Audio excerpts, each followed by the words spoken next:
Good morning, everyone. You're very welcome to this morning's webinar. It's a technical briefing on food reformulation queries that have been received from the food industry.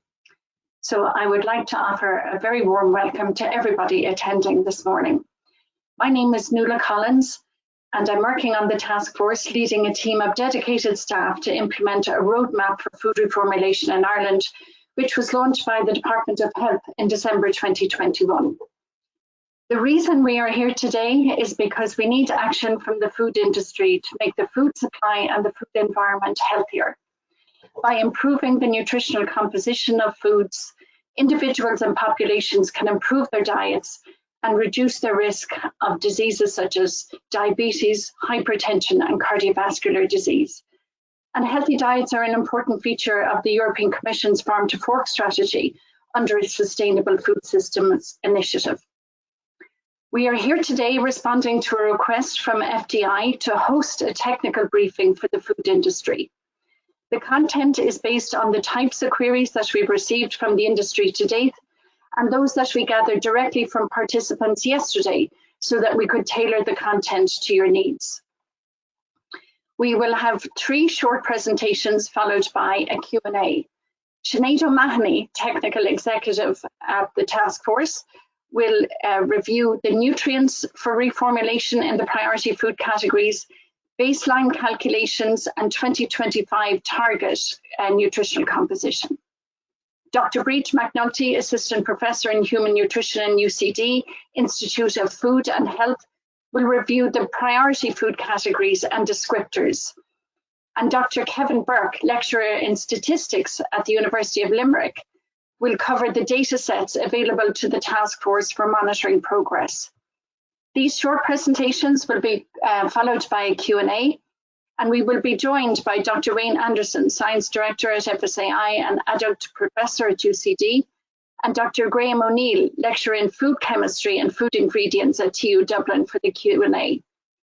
Please submit your questions through the question function, not the chat function. We're on GoToWebinar platform, and the way in which to pose your questions is through the question function. So I look forward to an excellent session, and I'm going to hand over now to Sinead O'Mahony for the first presentation. Thank you, Nuala. Good morning, everyone. So, as Nuala said, my name is Sinead O'Mahony, and I'm a Senior Technical Executive on the Food Reformulation Task Force.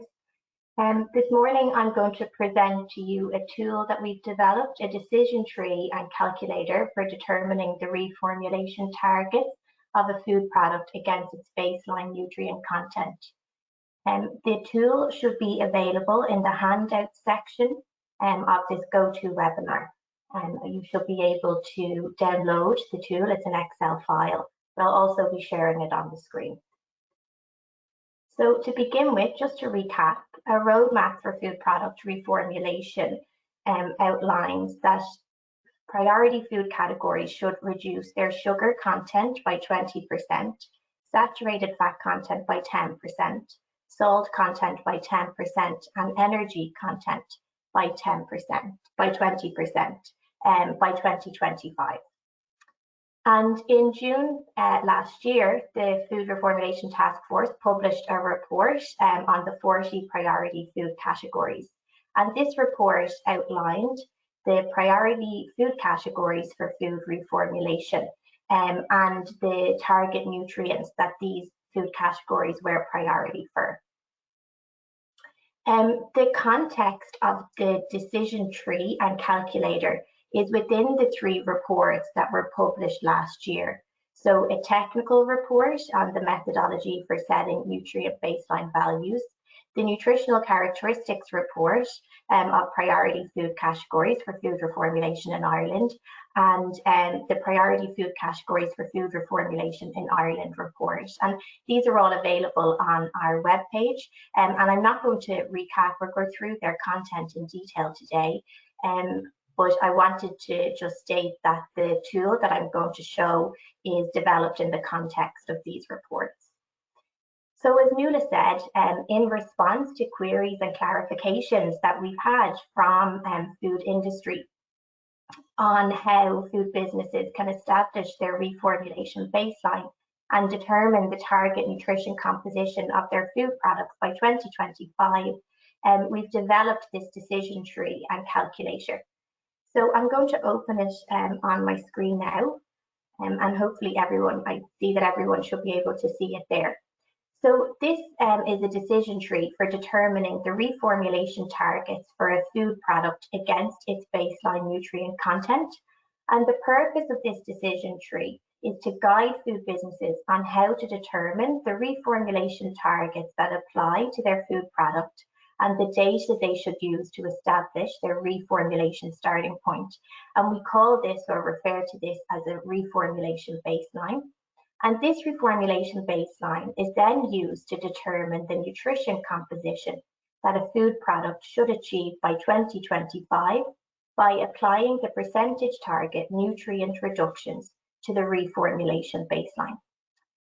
So the first step is to consult the priority food categories report, or the calculator that I'll demonstrate in a few minutes.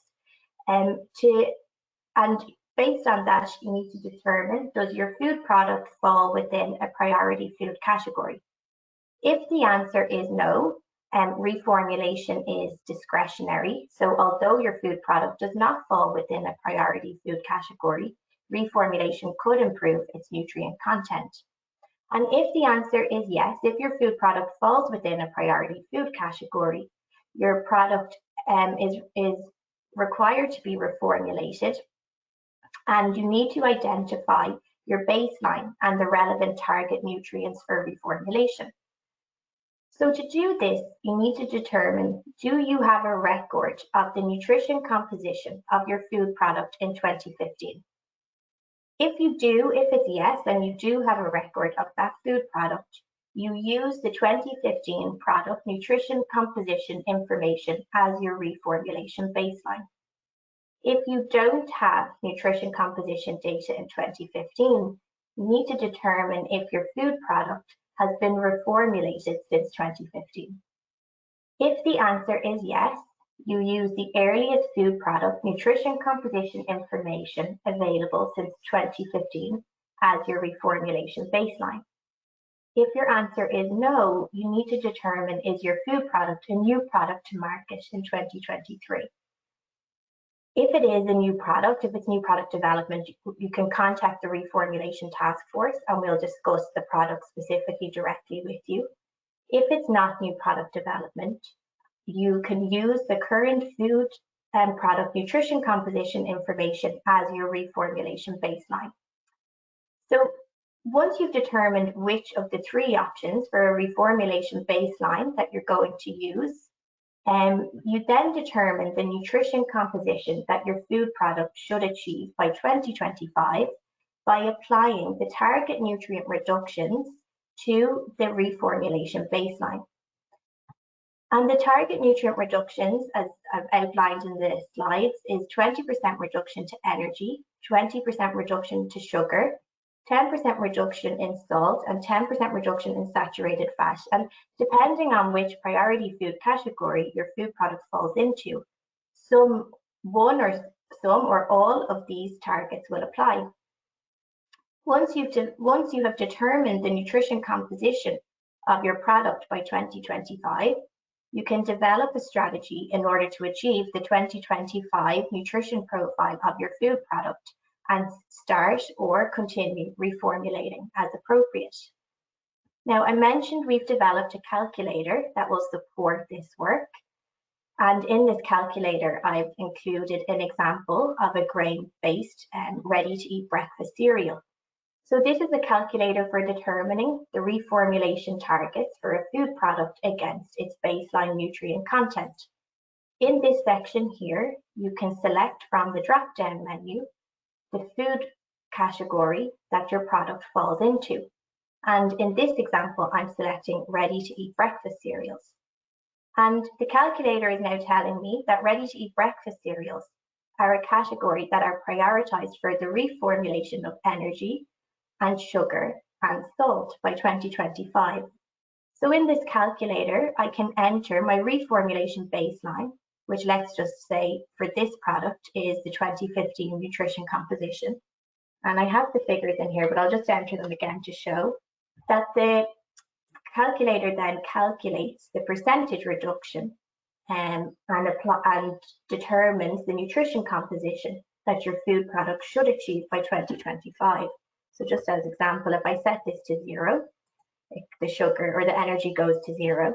And if I change it to 380, it shows that by 2025, the product should have an energy content of 304 kilocalories. So that's the overview of the decision tree and the calculator. Thank you for your attention. If you have any questions on the tool, you can pose them during the Q&A session, which will take place after the presentations. And now I'm going to hand over to Dr. Breige McNulty, who works as an associate professor in human nutrition in the School of Agriculture and Food Science at UCD. Thank you, Sinead. Can you see my screen okay? Just double check.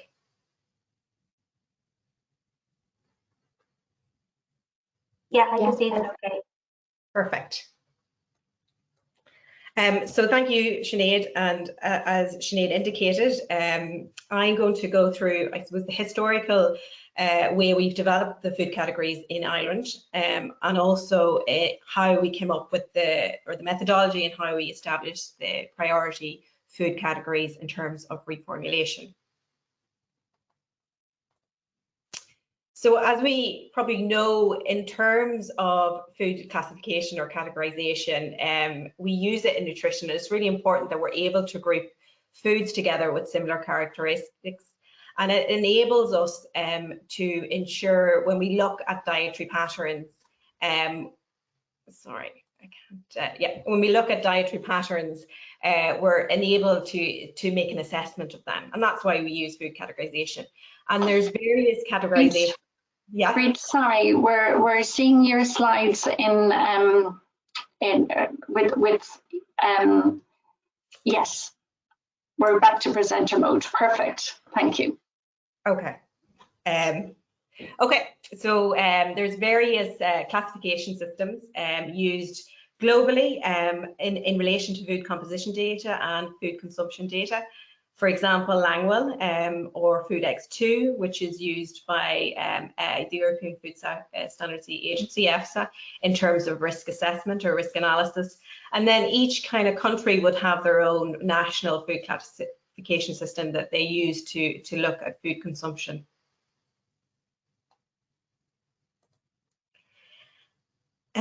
So in terms of the Irish version of classification that we have, you can see here from the table, if we look at the middle here is the IUNA, I suppose, main categories or the 19 food categories that we use when we look at food consumption in Ireland. And that's based broadly, I suppose, in terms of McCann-Whittinson main categories. So McCann-Whittinson is the UK composition of foods, you may obviously know of it, and they have 16 broad categories that they would use as well. And some of our data that we would take is taken from their sources in terms of nutritional composition of foods. But within these main categories, there's also subcategories, and you can see them. There's about 130 in McCann-Whittinson, but for our subcategories, we have 68. And they would align more so with what we consume in Ireland. So we've developed them to be related to Irish consumption, hence there is small variations. So you can see here that overall we have the 19 main food categories and then 68 subcategories.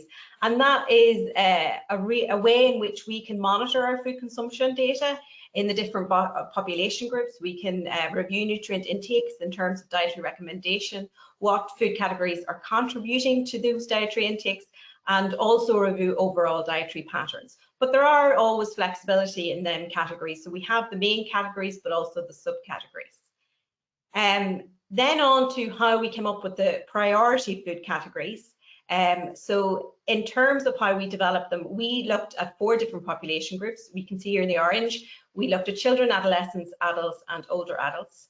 And using the 68 food categories, we wanted to look at the priority contribution of those food categories to saturated fat, sugar, and sodium as the priority nutrients. And we did this, and then we looked at the predominant 20 food categories based on the total population for those priority nutrients and came up with a common list. And as you can see in blue here, you can see it's for the overall population, but we also did this analysis separately again and just focused on children and adolescents. And the reason for that is their dietary patterns can be slightly different, so we wanted to take consideration of this as well. So we had these 2 common lists.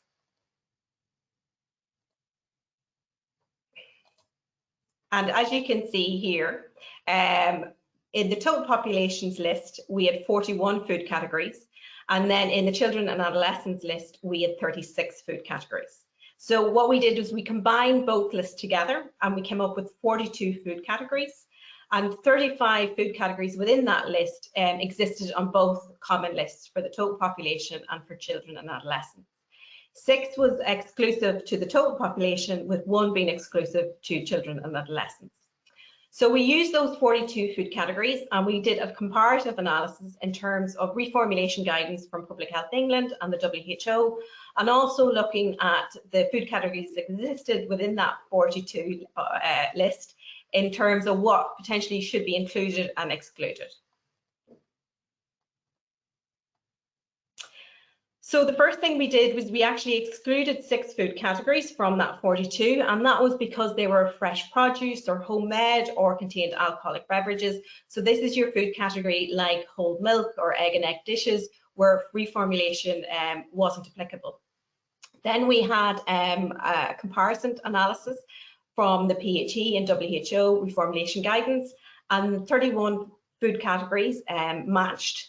5 did not match, but were included on the list because they were main contributors to the target nutrients in our own population.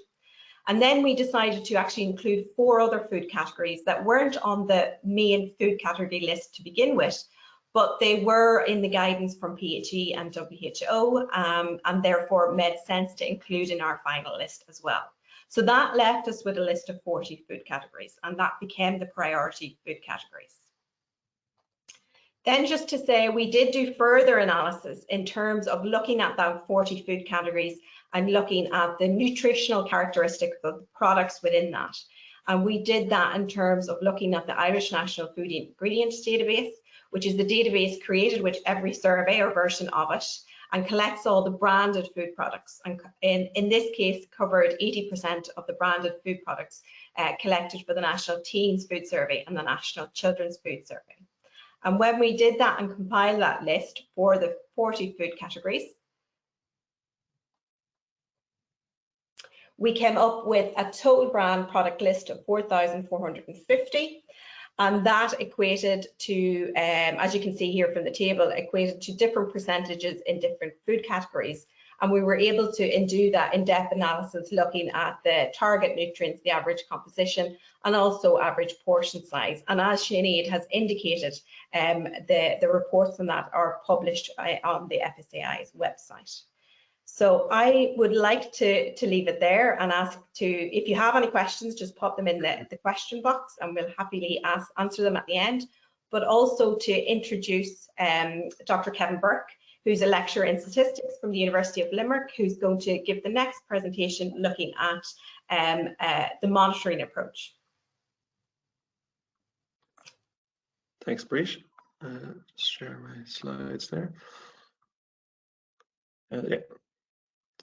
Sorry, 1 second. So just to say, yeah, thanks again, Breige, and I'm going to talk about the monitoring approach that we're taking. But before I start, just to reiterate what Breige and Sinead said, if you have any questions on any of our talks, please start sticking them into the question box now, so that when I finish, we'll be in a position to start answering your questions. So they could be either directly based on something that comes up in the presentations, or general questions that you want answered during this time slot. So just to recap, obviously the aim of this program is to reduce target nutrients and also energy from over the period 2015 to 2025. In particular, sugar and energy need to drop by 20%, and salt and saturated fats need to drop by 10%. What that means from our perspective within the task force is we'll be looking at calculating the percentage change. So for example, let's say we have sugar in a particular priority food category. We'll be looking at the sugar, average sugar value in the market in 2025, subtract from that the average sugar in 2015 and divide by sugar in 2015 again. So that'll be the percentage change over that time period, which we would want to be minus 20%. So a drop of 20% or more than that, of course, would be fine too. Visually, what that looks like is this. So we would have sugar would be 1 or 100%, say, in 2015, and then in 2025, it'll drop down to 0.8 or 80% of the value that it was in 2015. Now, really, we'll be just comparing 2015 to 2025, but this line I've drawn between those two time points represents a consistent year-on-year decrease of 2.2%. So if you decrease year-on-year by 2.2% from 2015 all the way to 2025, the market will have achieved the 20% decrease from 2015 to 2025. I'll say a bit more about that in a few minutes, but before I do, obviously to compute this percentage change across target nutrients and food categories, we need data. And the data sets we have available within the task force are FSAI market snapshots. So there's some snapshots that were carried out in 2016 and 2017, and then more extensive snapshots from 2021, 2022 onwards, in particular with the task force having been developed. We'll be covering a variety of categories there. I'll say more about that in the next slide. But before I do, we have some other data sets just to mention. We have an ongoing sodium monitoring program, and that's been ongoing since 2003 and will continue to take place over the whole time frame. So that's a very extensive study. It takes into account various food categories, but it's only for sodium. We also have the infant studies that Breige just mentioned. And in addition to that, we're seeking through an open tender at the moment a commercial data set that we would purchase that hopefully would cover almost the whole time frame from 2015 to 2025, but in particular the two endpoints would be of interest because that's the period where we want to calculate the percentage change. Just say a little bit more about the market snapshots. So there were some snapshots that were carried out in 2016 and 2017. This obviously predates the formation of this task force, and they were done for specific purposes at the time. More recently then, we'll be carrying out prospectively a range of different snapshots of particular food categories, and this is mostly being done as part of the task force. So what you'll see from this is that there's a lot on this slide, but just to cover the main points, there'll be a range of food categories for which we will have information on 2 time points, about 2 to 4 years apart, depending on what the food category is. So we'll be able to monitor the progress in those categories over this time frame. We'll also have breakfast cereals and yogurts going back to the original breakfast and yogurt studies that were done in 2016. So that'll end up covering nearly the whole time range. And we'll have a variety of other categories that within the context of the snapshots, we'll just have one snapshot on them. But again, we have other data sources available to us as well. So ultimately we'll be making comparisons back to 2015 or as close to 2015 as we can get. So just to say a bit more about what I mean there is what we want to calculate is the percentage change from 2025 back to the percentage change from 2015 to 2025. And obviously in order to do that, we would require data in 2025 and in 2015. We're conscious that we have a variety of different data sources, but we may not necessarily have every data we may not have data available for every single target category and nutrient in 2015. So for example, let's say for a particular food category and nutrient combination, the earliest we can go is 2018 in terms of our data. What we're proposing is, well, we'll have data for 2018 and 2025, and then what we'll do is we'll model the gap back to 2015. So then the percentage change calculation that we'll be computing will use the data in 2025 and the modeled value in 2015. The modeled value will be based on the earliest data point that we do have, which in this example here I'm saying is 2018. So the idea is we have data in 2018 and we'll use that information to produce a modeled value in 2015. I'll say how that's done now. So we come back to this picture here that I said, if the market is to come down from 100% to 80% in a consistent fashion, what that would require is a 2.2% year-on-year drop. So what that means is the value in 2016 would be 2015, then you drop down 2.5%, so that is, it becomes 97.8% of its 2015 value. Then you drop 2.5%, sorry, not 2.5%, 2.2% again, so that's there's two drops, so it's 0.978 squared, and you keep going on in this fashion, and ultimately what you'll end up with is 0.978 to the power of 10, which is equal to 0.8. So that is why if the market is dropping consistently year on year, so when I say year on year, I mean 2015 compared to 2016, then 2016 compared to 2017, and so on. So if the year on year drop is 2.2% consistently, the 80% will be achieved by the end of the time frame. And this will be the basis of our model for filling the gap. So I just focus on, say we have 2015 and 2018 for a moment. If consistent progress is made between 2015 and 2018, you see what happens. The 2018 value is the 2015 value multiplied by 0.978 cubed, because it achieves 97.8% of its value 3 times in a row, so it ends up being cubed. What I'm saying is, if we have 2018 data and we want to model what 2015 might have been, if we have no other information, then we could use this idea where we assume that consistent progress had been made over the 3 years.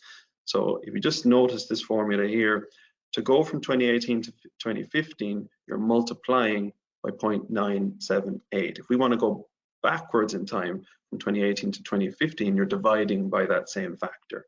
So for example, if we have data in 2018 and it's I'm going to use sugar as an example. Let's just say it's sugar and it's 11 grams per 100 gram, and we have sugar in 2025. So these would be market averages, and it's 8.6 grams per 100 grams.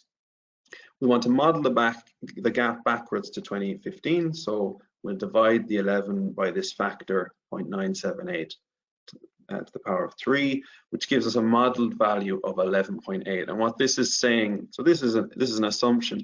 If we don't have any data in 2015 and we don't have any other information, then we're just making this assumption that consistent progress had been made in the market from 2015 to 2018. And what that means is it would have started at 11.8 in order to get to 11 in 2018. Now that we'll have our modeled baseline value of 11.8 and we'll have our realized value of 8.6 in 2025, now the task force will be able to compute the percentage change using the data in 2025 and the modeled value in 2015. So here's our calculation, which ends up being minus 27%. So let's say this was sugar. The target for sugar is 20% drop. So there the target is met, or to be more precise, it's actually exceeded. So we've done better than what's set out in that particular case. This is all hypothetical data because obviously we're not even in 2025 yet, but this is just to show you how we'll be doing things from the task force side in scenarios where we don't have data for a particular nutrient and food category combination. So just quickly to summarize, the aim of the programme is to reduce target nutrients and energy. We have a variety of data sets available to us. We're conscious though that in some cases we may not have data for a particular nutrient food category combination going all the way back to 2015. And in situations like that, our plan will be to do this modelling approach. So I'll stop there and we'll move on to the Q&A session now. So I'll pass back over to Nuala. Lovely, Kevin. Thanks very much indeed for that. Thank you very much indeed to people who are engaging now. We have some questions that have been posed, and so I'll start with the first one. So let me see. Sinead, I think this one maybe will come to you first. How will the task force report on progress? Thanks, Nuala. So the Reformulation Task Force will report on progress by food category, and the progress will be published annually in the Food Reformulation Task Force Annual Progress Report. We will also, if where appropriate, publish by food subcategory, and we'll continue to publish progress via the sampling program, so sodium potassium sampling program, and we're going to add the sugar program to that in a separate report, so to continue that method that's been ongoing since 2003. Kevin, I'm not sure if there's anything you want to come in on there. Yeah, I think you've that well covered, Sinead, but just briefly to say, in addition to looking at percentage change over market averages, we'll also be carrying out statistical comparisons of pairs of products over time. Although we're not focused on any particular product, it will be of interest just to see when we pair products how things look. And I mentioned the commercial data, so we're looking at commercial data sources, and as part of that, we'll be considering web scrape data to gain comprehensive views of the market as well. Okay, lovely. Thanks very much. So there's another question here related to market data. So maybe Kevin, I'll ask you to cover this one. Has the FSAI market data been published already for 2016 for those categories that were collected? So maybe Sinead and Kevin here. I might let Sinead start that one. I can start. Yeah, so the 2016 data that was collected on yogurts and breakfast cereals is published in a report that was written by the FSAI, and it's available on the FSAI webpage. It's called the Choosing Healthier Options of Yogurts and Breakfast Cereals. We can share a link to that, I think, after the call, if that's helpful. That's perfect, Sinead. Yeah, look, thanks very much. The next question then, I cannot determine whether my products are included in the reformulation priority categories. Can someone in the task force help me? Sinead, I think you're probably best suited to answer that one as well.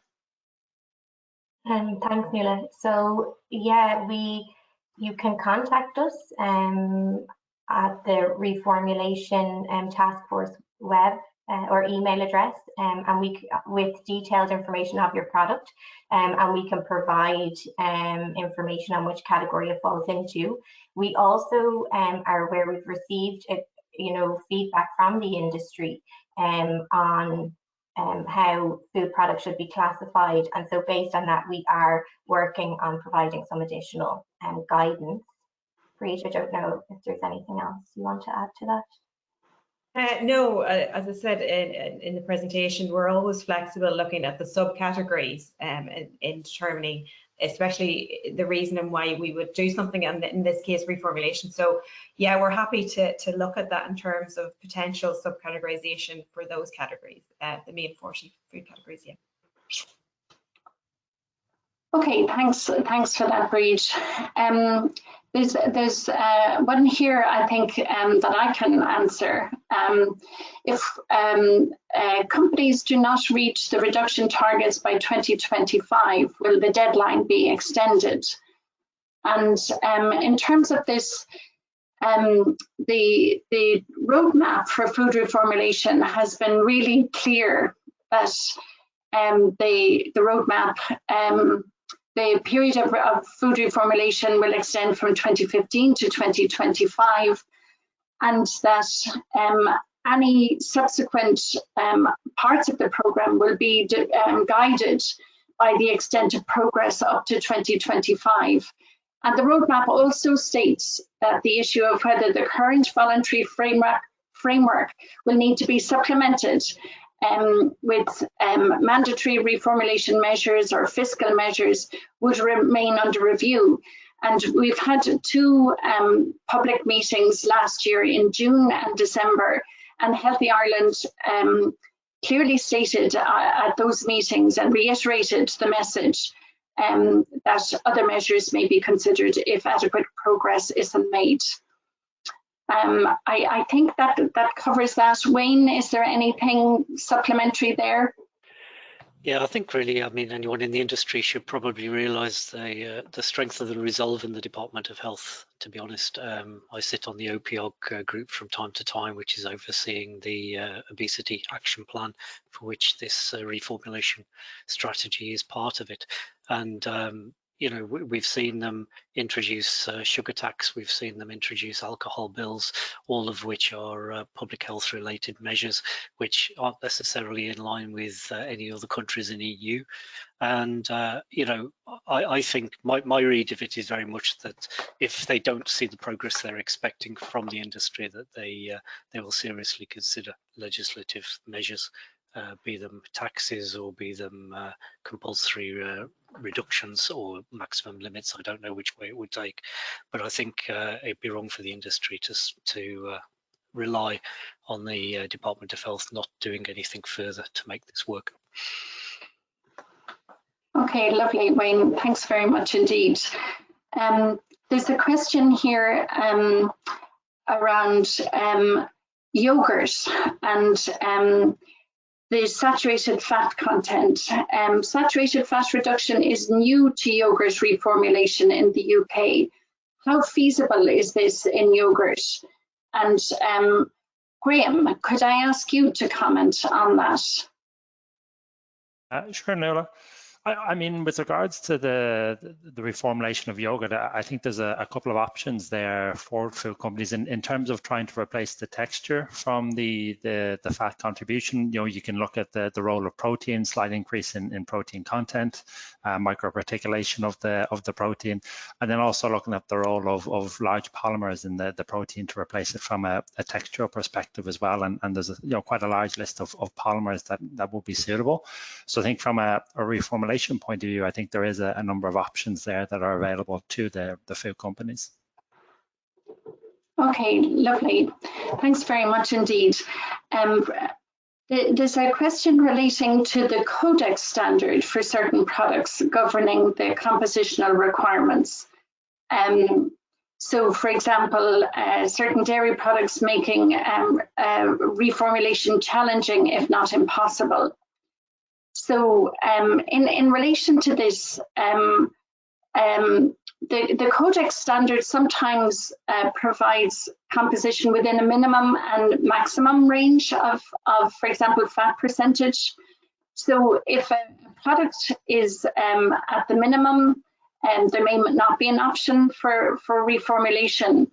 But if companies are struggling with technical issues or questions around Codex standards, please reach out to the Reformulation Task Force, and we will have a meeting with you to understand where the challenges are and if reformulation is technically feasible. But what I would also say on this one is Teagasc and Enterprise Ireland have supports available to industry to do testing, so shelf life testing or sensory testing, and collaboration with universities such as TU Dublin are also an option in researching solutions to reformulation. So by all means, please reach out to the task force. Our food reformulation at FSAI.ie is a dedicated email, and we will be able to respond to you and set up meetings there. And through that channel. Wayne, yeah, would you like to contribute? Just say about the Codex standards. I mean, effectively, the Codex standards are the Codex standards, but what governs product formulation and whatever in Ireland or the EU composition requirements, of which there are very few out there. So effectively, if there are legislative limits on certain things like fat in butter or whatever, so that you can call a product a certain product, then that obviously has to be taken into account. But the Codex standards are not standards that we would necessarily have to stick to here in Ireland. Okay, lovely, Wayne. Thanks for that additional information. Another question then, what food category do plant-based products fall into? So maybe Breige or Sinead, between you. Sinead, maybe. Yeah, no problem. So plant-based products fall, it depends on the exact product. So I can see Breige nodding in agreement there. So it depends on the exact product, but if it's a kind of a plant-based alternative product, it would sit within the food category that the alternative, the non-alternative product sits in, if that makes sense. But there is a particular food category for alternatives to milks, and then there is a food category for plant-based foods. So Breige, might, if you want to come in there. Yeah, no, and that's right. I suppose, Sinead, I suppose with these new types of products coming onto the market, we have to look at the overall categorization and then the subcategories that they fall in. So they do tend to fall into the product or the food product that they're similar to in terms of the nutritional characteristics and what they are. And we have, and I suppose we will have to develop it over time if there's new kind of products that are falling into categories and having these subcategories developed as well, so we can look at it. But yeah, that's correct in Sinead where they would fall into. Yeah. Okay, we also have a question here. Could you please supply a link to the INFID 2018 data? And the answer to that is that the food categories report provides the summary, the min, max, mean and median per 100 grams and per serving size. So that data is actually already available in the reports on the FSAI website, but actually we can send links to the various reports that have been mentioned in the presentations from the various speakers, and we can send that in a follow-up email. And another question then here, do you anticipate any regulatory divergence with the UK? That's a very broad question. I suppose the first thing to say is that this is a voluntary program and not a mandatory program. Of course, there's lots of regulatory divergence already with EU legislation, but I think maybe a supplementary part would be easier to answer to that question. But yeah, Wayne, I'll maybe ask you to top and tail that. Yeah, I think the issue of regulatory divergence post-Brexit is obviously a keen one on the minds of industry in Ireland because the market's so big over in the UK. But and I had no insight into the plans that UK have in terms of what they might introduce legislative-wise that would make them diverge from the EU. But as I mentioned before, we've seen sugar tax in Ireland, we've seen alcohol bill in Ireland, and both of those have made Ireland diverge from the EU. So without a shadow of a doubt, the possibility of diverging from the UK and EU countries is always there for every country, providing that they can make the public health argument that is accepted at Europe. So hard to anticipate exact things, but it's certainly a possibility. Okay, Rena, thanks very much indeed. I see we have another couple of questions in here, and they're from industry members that we have been liaising with on an ongoing basis. And as we're out of time, we'll just give an undertaking to reply directly to the people that have asked questions and for whom we couldn't get to. So I would like to draw the Q&A to a close there, and I would really like to conclude by thanking everybody for joining us. It's been our pleasure to respond to the needs of industry, and we know that reformulated food meets the preferences and expectations of consumers, and it's essential in improving the nutritional composition of food to tackle ill health. I'd like to just remind you that our email address for further contact is foodreformulation@fsai.ie, so that you can continue to engage with us, ask your queries, and to set up meetings. I'd also like to mention that we're holding a collaboration workshop on the 26th of April in Cork. And if you'd like to attend, please go to the events page on the FSAI website. And we'll pop a link into the chat here too. And then finally, we'll send an email to follow up to gather some evaluation. And we will send on the links that I was just mentioning there. So I would like to just finish by saying thank you and have a good day.